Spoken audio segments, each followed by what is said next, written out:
रंजिता पंडा 4टी श्रम कोड को लागू करने उपर प्रतिबंध लगाइबापी आमर दाबी मासिक सर्वनिम्न 26,000 टंका दाबी भाग चाषी को संपूर्ण अधिकार देवाई एक आईन प्रणयन करा जाऊ। चाषी को मिलुवा समस्त सरकारी सुविधा भाग चाषी को जोगाई दि जाऊ।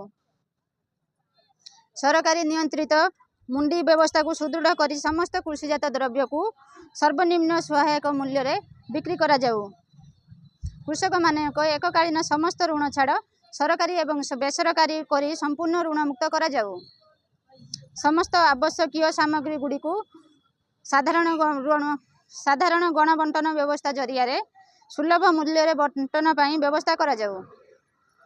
खाउटी एवं कृषक विरोधी अत्यावश्यक सामग्री संशोधन 2020 रुद्ध करा जाऊ।